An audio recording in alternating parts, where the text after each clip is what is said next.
buenas noches de viernes, como dice José Galindo, a las 5. Bienvenidos al Espejo. Hoy continuamos con las declaraciones exclusivas de este matrimonio de periodistas cubanos que ocupaban cargos importantes dentro de la prensa oficial. Él era director de un noticiero en Radio Rebelde y ella era la jefa de las páginas internacionales, nada menos que del periódico Granma. Y les voy a sumar a la mesa a otro matrimonio de periodistas cubanos que nos ayudarán a entender los mecanismos bajo los que funciona la prensa castrista. Yo le quiero decir castrista, eso que suena antiguo, pero el castrismo sigue ahí, nada de antiguo tiene. Bienvenido, vamos de nuevo, vamos con los nombres. Aida Calviac Mora, que es, repito, la periodista de más alto rango, que yo sepa que ha desertado en muchísimo tiempo, porque incluso la otra periodista que había desertado de Granma, ¿cómo es que se llama? Mayrelis Cuevas. En el fondo tenía un trabajo de menos contenido, me da la impresión que del tuyo, pero bueno, no vamos a discutir eso. Su esposo, que ayer cumplieron aniversario de 4 años de casado, Abel González Veranes, ¿es tu segundo apellido? Sí. Veranes, cómo no. Y entonces tenemos por aquí a Adriel Reyes. Yo dije que eran periodistas de provincia, eso suena un poquito, a lo mejor... Con mucho orgullo y honor para claro que para sí, ¿no? Pero para mí es interesante cómo ustedes veían quizás a los periodistas capitalinos, ¿no? Desde Cienfuegos, que es donde trabajabas tú, y Damaris Taboada, tu esposa, que trabajaba en Camagüey, ¿verdad?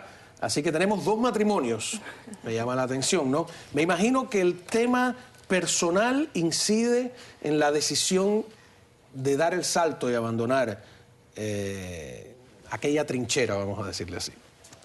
¿Es o no es? Bueno, pienso que sí. O sea, uno tiene una idea de futuro y entonces tiene que moverse hacia donde puede estar más cerca de ese futuro que sueña. Y bueno, se da ese salto y si puede ser en compañía. Muchas personas no pueden, o sea, tienen que posponer, tienen que reunirse, esperar quizás 1 año o 2, pero nosotros tuvimos la suerte de estar separados solamente 6 meses. Ustedes tuvieron que 2 años, ¿no? 2 años. Ha sido un poquito más agónica y tú aquí... Yo te voy contando los días. Primero, el primer día tenías 15, 20. ¿Cuántos días llevas aquí ya? Ya llevo como 24. Como 24 días, ¿no? Vamos progresando poco a poco. ¿Y tú llevas? 2 meses, voy a cumplir el día 20. Qué bien, o sea que tú estabas un poquito observando el terreno. Ella se lanzó inmediatamente. Me imagino que ustedes vieron el programa ayer donde ellos cuentan tanto cómo funciona Radio Rebelde como funciona Granma. ¿En provincias era igual? Sí, un tanto, pues la dinámica al interior y en la capital de los medios en toda Cuba funciona de la misma manera. Incluso tiene su estigma o sus particularidades muy sitiadas en cada uno de los medios, ya sea radio, prensa escrita o televisión, pero al interior funciona en la capital. Quizás la visión habanocentrista o capitalina que se puede tener desde el interior del país pues nos relegue a un periodismo más cotidiano, quizás más asentado en las particularidades de cada territorio, incluso de las personas que conviven o que viven allí en tu provincia, y se hace menos nacional la visión, por supuesto también, pero desde las particularidades de lo que hacemos y cómo se hace y los medios que utilizamos, pues está muy parecido. ¿Y la censura es tan efectiva en provincias como en la capital o como en los periódicos y los medios nacionales? A mí me parece que en provincia funciona un poco más, tienes al cerco mucho más apretado. Ah, es más duro. Es más duro, que era más sí. fácil salirse de ella, ¿no? No considero así. En provincia la censura es mucho más dura porque es un número menor de personas, las poblaciones se mueven, es mucho menor también y puedes controlar este grupo de periodistas de una manera mucho más fácil. ¿Cómo no? A mí me llama mucho la atención. Ibas a decir algo, disculpa. Sí, ahí yo discrepo un poco con lo del tema de que el cerco es más cerrado. O sea, lo de la responsabilidad que tiene un periodista en Granma, por ejemplo, o sea, de esa se libra un poco a quizás un periodista que esté en un medio pequeño que dice, bueno, el alcance va a ser un poco menor. Entonces se vive con más miedo. El regaño, digamos. Sí. Porque tú dices, Dios mío, si me equivoqué y puse la palabra inadecuada. Exacto. Difiere un poco en eso porque a un periodista de provincia es más fácil llevarlo a la oficina de un funcionario del partido. Sí, pero estoy hablando sobre todo de repercusión. Sí, exactamente. En cuanto a repercusión, incluso haces un trabajo crítico en una provincia y ya no te llama tu director, te puede llamar directamente el funcionario del partido, que para llamar a alguien a una oficina del partido es como... Es decir, ¿a dónde los tendrían que llevar Sí, pero del ustedes? partido provincial a nosotros nos llevan al comité central si los medios, la mayoría de los medios está alrededor del comité central. O sea, por eso te digo, incluso, sobre todo en el tema de la información internacional, por ejemplo, o sea, tú a lo mejor haces un reportaje quizás y no te interesa qué pueda pensar la embajada de Japón en Cuba sobre el tema. Pero cuando uno asume esas responsabilidades del periódico Granma, tienes que pensar en lo que va a pensar y valga la redundancia, disculpen, lo que va a decir el embajador de Japón, incluso la secretaria del embajador de Japón, porque cualquier cosa de esa puede repercutir, y entonces una llamada y son los ojos encima de... Mira qué interesante, están discutiendo dónde hay más censura, no dónde hay más libertad, ¿no? ¿En provincias o en la capital? Yo ahora voy a ser de juez de aquí, de abogado del diablo. Yo me imagino que para Granma era una época, sobre todo cuando Fidel estaba lúcido, si alguna vez lo estuvo, que dicen que leía el periódico y que él era el principal censor y entonces era terrible porque si Fidel Castro llamaba y decía este periodista escribió algo, está en un problema un poquito más grave que si es el secretario del partido de la provincia. Allí fluye lo de los tres tipos de medios y siempre, por supuesto, la prensa plana impone el reto de lo percedero, de lo que dijiste por el radio y ya luego ayer nadie se acuerda, y de lo que en la televisión pues tiene que repetirse para tú volver a ver la imagen. No le ocurre al periódico, que se queda guardado y que tú lo revisas cuando quieres, o que las personas concurren a él para un revisionismo de cualquier tipo. La palabra escrita siempre es más peligrosa. Claro. Sí, pero Alberto Padilla, el poeta. Ahora una página digital de una radioemisora local, digamos, de una provincia. Ahora que hay internet. Y ahora entonces la página digital de una que sea nacional. O sea, el oficialismo se nota mucho más en una que es nacional que en una provincial. O sea, que lo que noto es que se sentían ustedes totalmente vigilados, Son más ¿no? interesantes las páginas web, yo diría. Una página web de una radio local, de una televisión local, del medio X, Ajá. es más interesante, o sea, por lo menos es más ¿Tú notas cercano. más atrevimiento? O más cercano, como Más decía cercano, ella, al exactamente, pueblo. es más cercano al pueblo que lo puede ser un medio de prensa Sin nacional. embargo, yo creo que invitaron a los periodistas a ser sinceros, y hubo un periodista, no sé si es de Oriente, que habló algo sobre un proyecto que Ramiro Valdés estaba dirigiendo y terminó en la cárcel, ¿no? Ahora yo no recuerdo exactamente el nombre, no conocen el caso, no se conoció. Bueno, el caso que yo conozco de un periodista que fue el corresponsal de Granma en Santiago de Cuba. Ajá. O sea, que nunca quedó claro el motivo por el cual él estaba en Villamarista, pero... Condenaron a 15 años, yo creo, ¿eh? No fue ni uno ni dos. Entonces, o sea, Es una cosa tremenda, es un escarmiento tremendo, porque el propio Raúl Castro había dicho que, y siguen repitiendo con esa cara de palo tremenda, que se sincere en la prensa. Vamos a ver ahora un reportaje o algunas imágenes yo le llamo la muela sobre el periodismo. Tú me disculpas, ¿no? Si no, mira para que tú veas.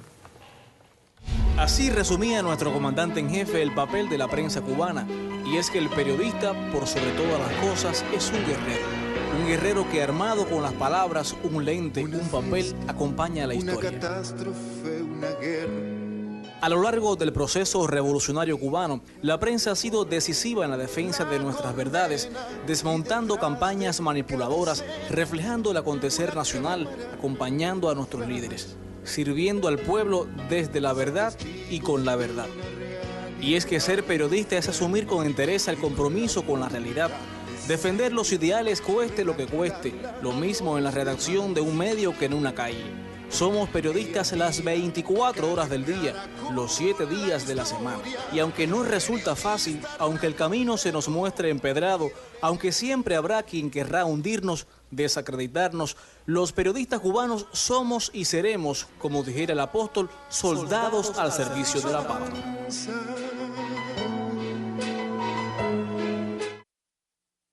A mí me parece horrible, ustedes me disculpan, lo digo con toda seriedad. Fíjate, primero el manejo de la verdad, defender la verdad y defender los ideales. Cualquier tipo de despistado oye eso y dice, escucha, qué bonito, mira estos periodistas cubanos pero Y en cierta medida funciona.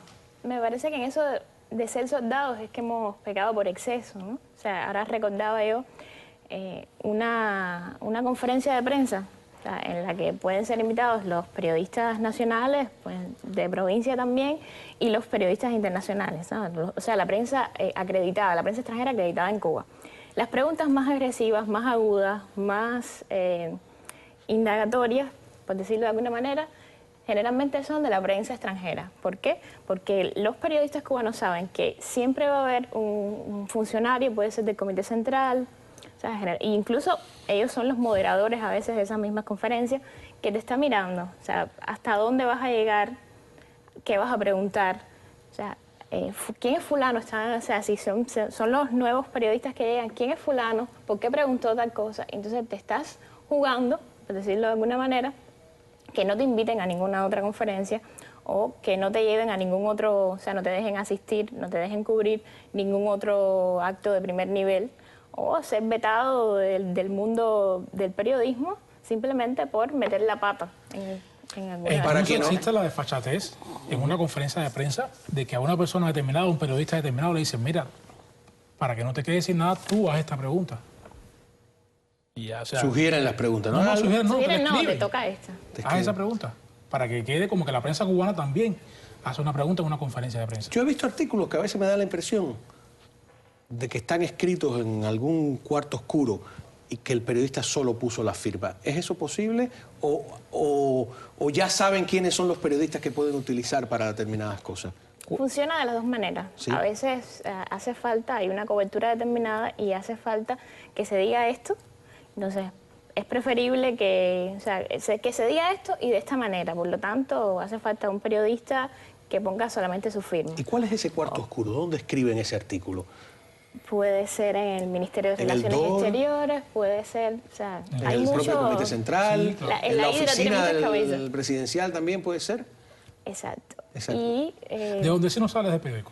Y también están, o sea, uno llega con una propuesta, como decíamos, y entonces va pasando por tantos filtros, por tantas manos que se toman la libertad, con total desfachatez y respeto por el periodista que lo escribió, de sumar o quitar. Y después, al otro día, te encuentras con el periódico que de lo que tú escribiste, lo que quedan a lo mejor son 3 párrafos. Esa sí es una tendencia que se repite, yo creo que a lo largo de toda la isla. Sí. Es decir, es más recurrente que tu texto pueda cambiar tanto que luego tú puedas descreer, incluso ser el autor del mismo. ¿Qué ha pasado? Sí, suele pasar con frecuencia e incluso alguna que otra vez a casi todo el mundo le tiene que haber pasado, porque cuando se es incisivo en algún criterio o cuando haces demasiada fuerza sobre algo que no debe aparecer o no de esa manera en que uno lo escribe, pues puede ser arreglado. Cómo no, bien, para quien nos acaba de sintonizar, estamos hablando con periodistas cubanos recién llegados relativamente, ya lleva apenas unos días, 2 años, unos meses, también 1 o 2 meses acá.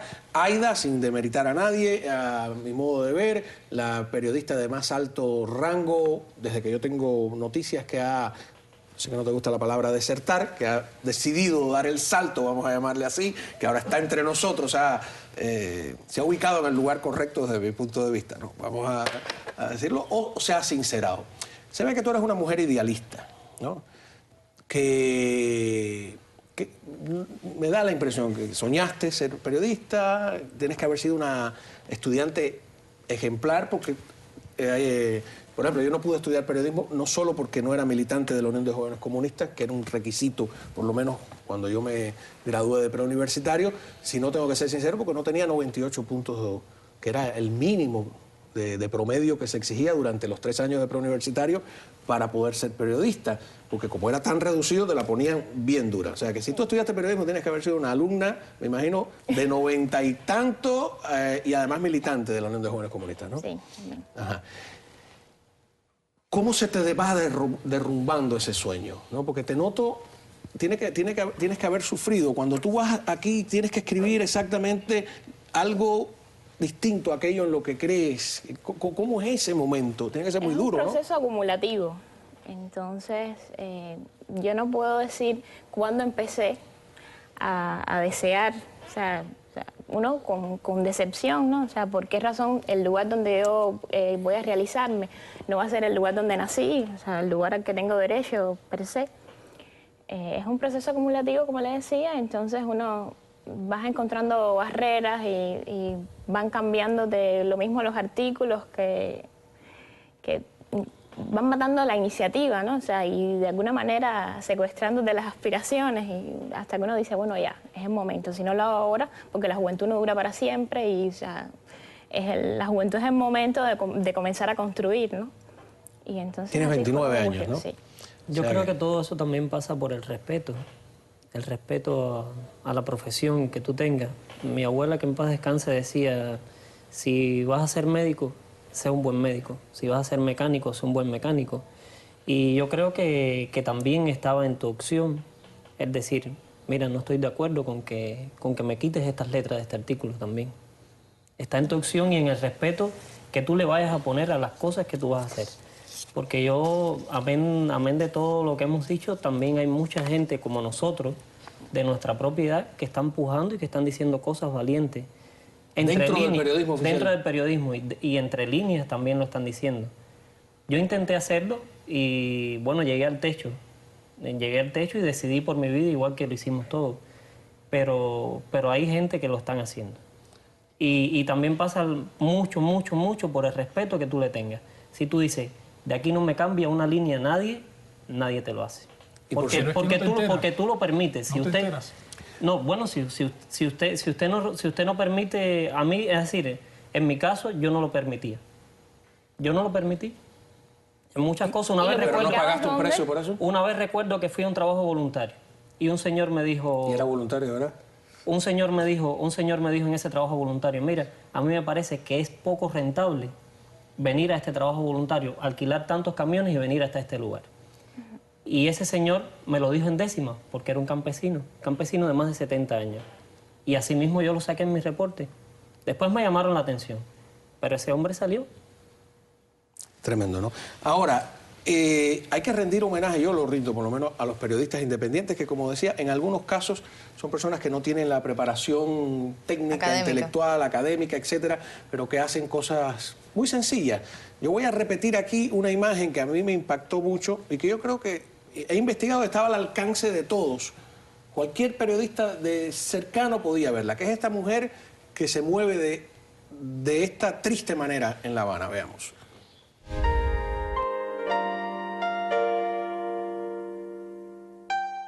Moreno Verde.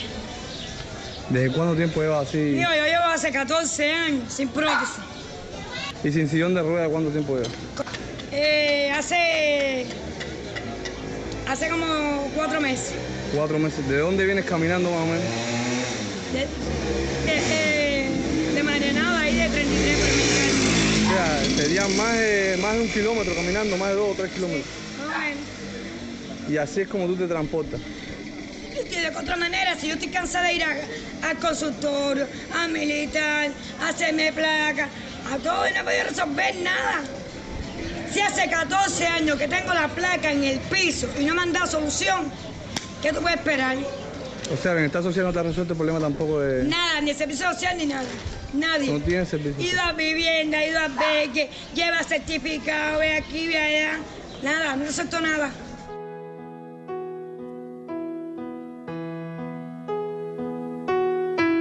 Un aplauso de verdad para el periodismo independiente, que hace una cosa de carácter social, sí. No hablo nada de política. Hay cosas curiosas.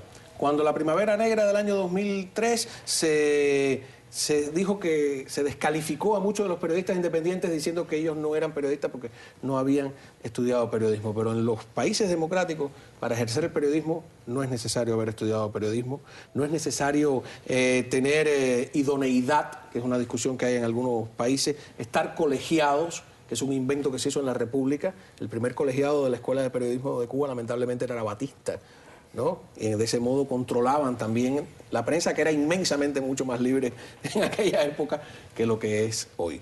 Nos vamos a una pausa, regresamos enseguida con estos testimonios excepcionales de periodistas cubanos.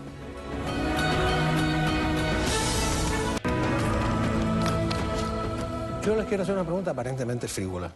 pero de verdad que siempre me he preguntado, ¿por qué la prensa oficial cubana, cuando habla de los dirigentes, por qué la censura y la cursilería van de la mano? O sea, el modo de redactar, estábamos viendo ahorita, ¿no? Toda esta cosa de generaciones amadas que logran en la trinchera. O sea, ¿eso se lo exigen o es parte de la... o nunca se han observado ese detalle, ¿no? Por ejemplo, tú hablas muy preciso, ¿no? Es rarísimo en un periodista cubano. Los periodistas cubanos florean, usan adjetivos rimbombantes, un periodismo como... Yo creo que forma almibarado, parte, ¿no? A mi modo de ver, forma parte del idealismo con que hemos sido todos criados.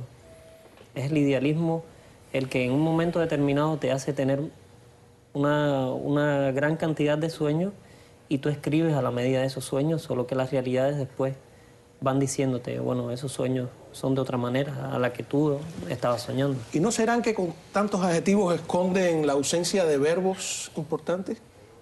Pudiera ser, sí. Definitivamente, o sea... ¿No te gustó mucho la pregunta? No, me dejó pensando. Sí, ¿no? Observa, que hay toda una retórica poética rara. O sea, quizás como me dedicaba más a lo del tema internacional, o sea, ahí hay menos espacio para ese tipo de cosas, o sea, por suerte. Y yo también lo veo como una tendencia generacional. Sí. Quizás en personas más anquilosadas, en años de revolución o en años de una visión más cerrada, pero me parece que estamos o asistimos nosotros a una generación más polémica, más inquisitiva, más cuestionadora en muchos de los temas que para los más mayores pues eran vetados. Y eso también está en la propia formación que ya pues últimamente intentó dar la academia, que siempre hubo pues un divorciamiento entre los paradigmas comunicativos, pudiéramos llamarle, que impartía la academia y la realidad que luego teníamos en la práctica en cada uno de los medios. Pero quizás en los más jóvenes pues se fue haciendo de otra manera. Y la academia en que estudiamos, que fue la de Villa Clara, que no fue la de La Habana también. Que es la otra cosa. ¿Qué esperas del futuro? ¿Estás consciente de que a lo mejor no puedes ejercer el periodismo o que descubres otra vocación? Yo he conocido tanta gente aquí que ha descubierto otra vocación. ¿Estás dispuesta? Dispuesta, o sea, cuando decidimos dar este paso, sabíamos que quizás no podríamos ejercer periodismo, o sea, estamos abiertos a todas las posibilidades, y explorar es la palabra. Bueno, siempre quedan los blogs, ¿no?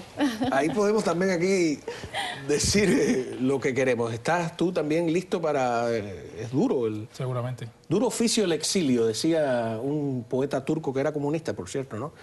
No, pero el exilio nos ha tocado a todos los lados del espectro ideológico. Nos vamos a una pausa, regresamos con estos testimonios excepcionales de periodistas cubanos.